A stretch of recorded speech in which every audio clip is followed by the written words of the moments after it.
नील अब पूरी तरह से ठान चुका था कि अगर उसे अपना लक्ष्य पाना है तो उसे युद्ध कला के सर्वोच्च शिखर पर पहुंचना ही होगा, वरना इस दुनिया में ऐसी अनगिनत विनाशकारी शक्तियां थी जो उसे कभी आगे बढ़ने नहीं देगी। इन्हीं विचारों में डूबा वो जैसे ही गोपुरम के पास पहुंचा, अचानक उसके कदम रुक गए। वहां का वातावरण अजीब था, हर कोई उसे एक अलग नजर से देख रहा था। जब वो पहली बार यहाँ आया था तो अधिकांश सूर्यमंडल विशेषज्ञ केवल पेरियार सम्राट और शुचिता की बातों पर भरोसा करते थे। उन्हें पता था कि नील दैवीय साम्राज्यों का निवासी नहीं है। हालांकि वो पेरियार सम्राट जितने शत्रुतापूर्ण नहीं थे, लेकिन वो निश्चित रूप से नील के करीबी भी नहीं थे। इसके बजाय उन्होंने उदासीन बने रहने की कोशिश की थी, लेकिन अब हर एक आंख में अपनापन चमक रहा था। ऐसा लग रहा था जैसे वो सभी नील को पूरी तरह से अपने परिवार के सदस्य की तरह मान रहे हों। दर्जनों बुजुर्ग योद्धाओं की ऐसी नजरें देखकर नील के मन में झिझक सी पैदा हुई। उसे सचमुच लगा कि शायद इन सूर्यमंडल विशेषज्ञों ने कोई गलत दवा खा ली है। वो नहीं जानता था कि उनकी नजर में वो अब किसी सामान्य युवक जैसा नहीं रहा। वो आरोहण मार्ग खोलने की कुंजी था, और बृहद ब्रह्म कमल खुलने के बाद सभी ने समझ लिया था कि पितृलोक में भी नील का भविष्य असाधारण होगा। ऐसे में नील के साथ अच्छे संबंध होना निश्चित रूप से कोई बुरी बात नहीं थी। इसी भीड़ के बीच नील आगे बढ़ा और साफ आवाज में बोला, ठीक है, तो अब उन रत्नों को बांटने का समय आ गया है जिन्हें मैंने प्राप्त किया था। नील का उन सभी रत्नों को खुद रख लेने का कोई इरादा नहीं था। पवित्र पेड़ की ऊपरी मंजिलों से मिले रत्न अत्यंत दुर्लभ थे, पर नील के लिए उनमें से अधिकतर का कोई खास उपयोग नहीं था। इसलिए उसने पहले ही नागराज पद्मनाभ से उनका परीक्षण करा लिया था। पद्मनाभ उसे बता चुके थे कि कुछ रत्न उच्च स्तरीय दिव्य मंत्र बनाने के लिए उपयुक्त है। उन्हें नील अपने पास रखेगा। बाकी रत्नों को वो सम्राट विशेश्वर चोल को सौंपकर चारों दैवीय साम्राज्यों में बांट देना चाहता था। आखिर ये उनका क्षेत्र था, इसलिए नील सब कुछ अकेले नहीं रख सकता था। लेकिन जैसे ही नील ने बोलना समाप्त किया, तभी एक सूर्यमंडल विशेषज्ञ ने मुस्कुराते हुए कहा, वितरित करना नन्हे मित्र, उन रत्नों को आपने अकेले ही प्राप्त किया था। ऐसे में उन्हें इस तरह सबको बांटना उचित नहीं है। तभी सम्राट विशेश्वर चोल ने भी मुस्कुराते हुए कहा, यह सच है, उनमें बहुत सारे रत्न हैं जिनका मूल्य बहुत अधिक है, फिर आप उन्हें दूसरों को कैसे सौंप सकते हैं? हालांकि हमें उनमें से कुछ की जरूरत है, फिर भी हम उन्हें उचित कीमत पर खरीद सकते हैं। ये क्या? नील एकदम स्तब्ध रह गया। कुछ समय पहले तक जो लोग उदासीन थे, वही अब इतनी विनम्रता और आदर के साथ उससे बात कर रहे थे। उनकी इस अचानक बदली हुई मानसिकता ने नील के मन में बेचैनी भर दी। उसने मन ही मन सोचा, क्या इन सभी ने सच में कोई गलत दवा खा ली है, या फिर इनकी इस मिठास के पीछे कोई गहरी चाल छिपी है? नील की आंखों में उभरी तो संदेह की चमक अब और गहरी हो गई थी। वहीं दूसरी ओर बुजुर्ग भृकुट और शुचिता चुपचाप उसे देखते रहे, जैसे वो उसके हर छोटे हाव भाव को तोल रहे हों। वो अच्छी तरह जानते थे कि नील की जानकारी जल्द ही विपरीत आत्मा मार्ग से पितृलोक भेजनी होगी, लेकिन अभी नहीं। रत्नों के वितरण के बाद ही सही समय आएगा। नील ने कुछ देर नागराज पद्मनाभ से संवाद किया, पर वहां भी कोई उत्तर नहीं मिला। पद्मनाभ को भी नहीं पता था कि सूर्यमंडल के इन विशेषज्ञों का रवैया अचानक इतना मधुर क्यों हो गया है।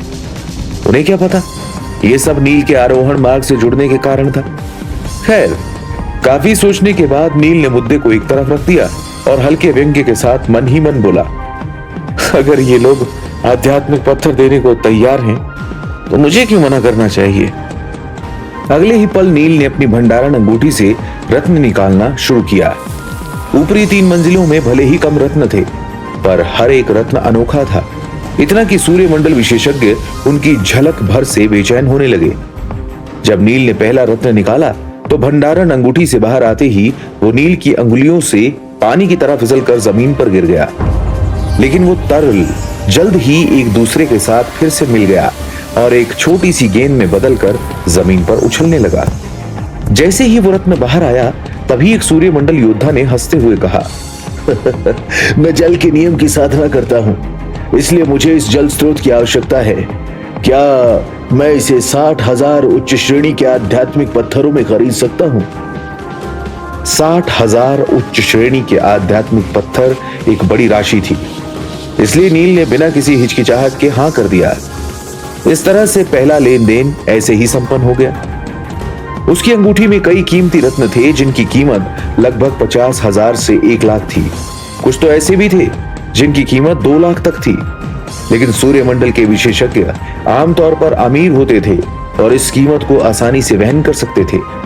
इसीलिए नील ने एक एक करके रत्नों का मूल्यांकन करने के बाद अनुमान लगाया कि उसके पास लगभग 60 लाख उच्च श्रेणी के आध्यात्मिक पत्थर इकट्ठा हो चुके हैं। उन रत्नों का विनिमय करने के बाद नील ने आत्मा स्रोत पत्थर निकाला और उन्हें सम्राट विशेश्वर चोल को दे दिया। यह आत्मा स्रोत पत्थर नक्षत्र सम्राट गुप्त क्षेत्र में प्रवेश करने की कुंजी थी, लेकिन नील के लिए इनका ज्यादा उपयोग नहीं था।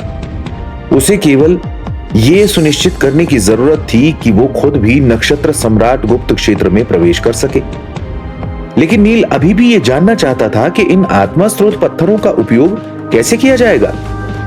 इससे पहले इन सूर्यमंडल विशेषज्ञों को रत्न भक्षक कीड़ों से केवल 1 या 2 आत्मा स्रोत पत्थर ही प्राप्त होते थे, लेकिन इस बार उन्होंने अप्रत्याशित रूप से 100 से अधिक आत्मा स्रोत पत्थर प्राप्त किए थे, जिस वजह से इस बार नक्षत्र सम्राट गुप्त क्षेत्र में पहले से कहीं ज्यादा लोग जा सकते थे। तभी पवन सम्राट ने मुस्कुराते हुए कहा, ठीक है, क्योंकि आत्मा स्रोत पत्थर वितरित हो चुके हैं, इसलिए दिव्य सम्राट गुप्त क्षेत्र के लिए उड़ान भरने का समय आ गया है। पार्थ, मैं तुम्हें अपने साथ ले चलूंगा। यह सुनकर कई सूर्यमंडल के योद्धा पवन सम्राट को घूरने लगे, लेकिन वो मन ही मन उन्हें कोसने के अलावा कुछ नहीं कर सके। आखिरकार उन्होंने बाकियों से पहले ही कदम उठा लिया था। हालांकि बाकी लोग भी अपनी बेटियों का रिश्ता तय करना चाह रहे थे, लेकिन पवन सम्राट पहले भी नील के पक्ष में खड़े हुए थे, इसलिए उनके लिए पहल करना बाकियों की तुलना में आसान था। वहीं उनकी बात सुनकर नील ने सिर हिलाया और कोई आपत्ति नहीं जताई। वास्तव में शुक्र मंडल में प्रवेश करने के बाद वो श्वेत सागर के रक्त बलिदान की शक्ति से निपटने के लिए अपनी ताकत पर भरोसा कर सकता था और उसे किसी की मदद की जरूरत नहीं थी। लेकिन पवन सम्राट के विनम्र आग्रह ने उसके लिए मना करना मुश्किल बना दिया। तभी अचानक शुचिता ने नील को रोकते हुए कहा, रुको।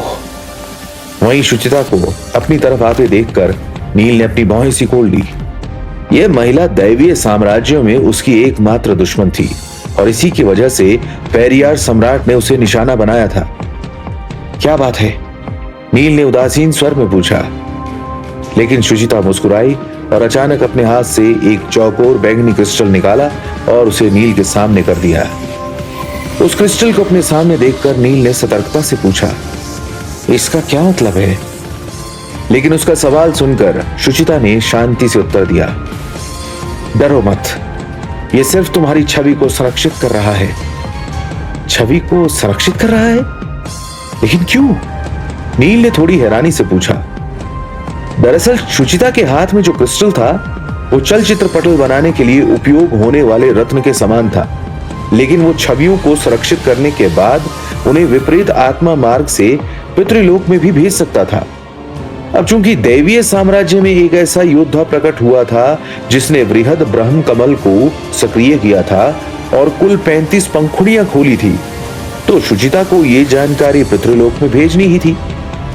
वहीं नील के प्रतिरोध को देखकर बुजुर्ग रिक्रूट ने मुस्कुराते हुए नील को सारी बातें इत्मीनान से समझाई।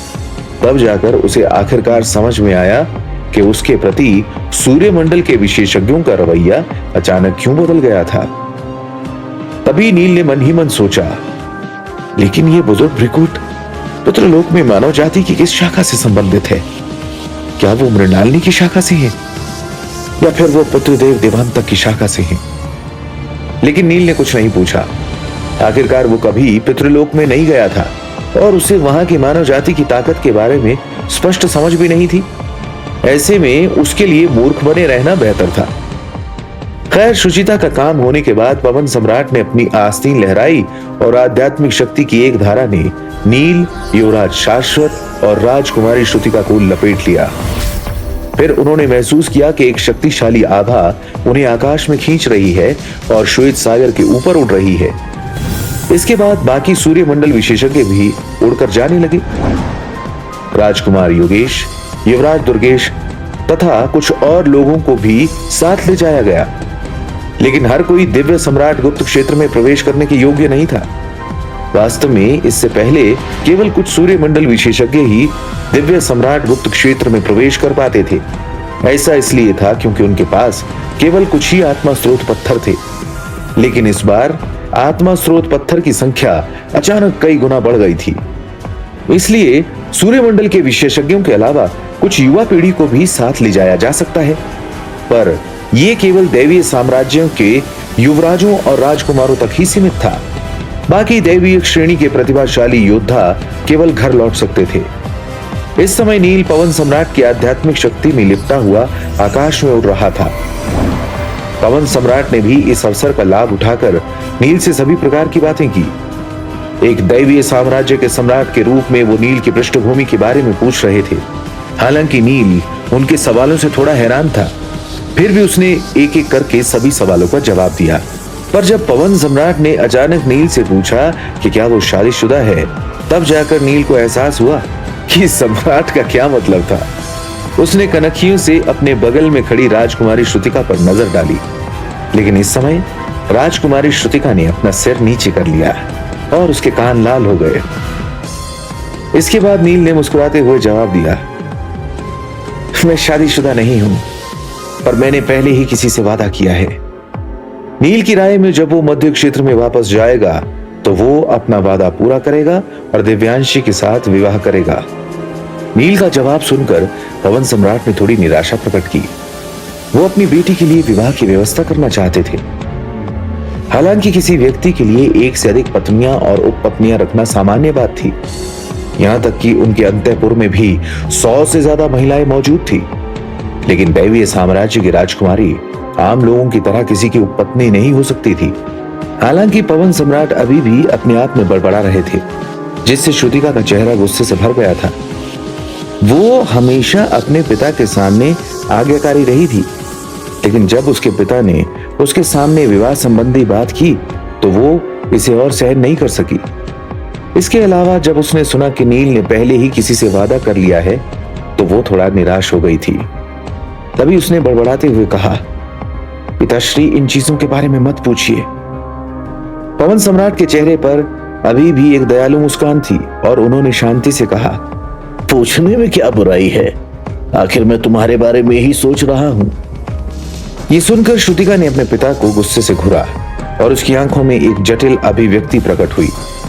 प्राचीन काल से ही सुंदरियां हमेशा नायकों से प्यार करती रही है। जब से नील ने श्रुतिका को पवित्र नाग नदी के अखाड़े में हराया था, तभी से श्रुतिका का दिल वाकई भावुक हो गया था। लेकिन वो अभी भी एक छोटी लड़की थी, जो अभी 20 साल की भी नहीं हुई थी। फिर भला वो अपनी भावनाओं को कैसे प्रकट कर सकती थी। लेकिन अब जब उसने नील की बात सुनी तो वो सच में निराश और हारा हुआ महसूस करने लगी थी। तो क्या होगा आगे? क्या नील और राजकुमारी श्रुतिका का साथ यहीं पर खत्म हो जाएगा, या फिर हमें कहानी में कोई नया मोड़ देखने को मिलेगा और आगे चलकर दोनों के रास्ते एक हो जाएंगे?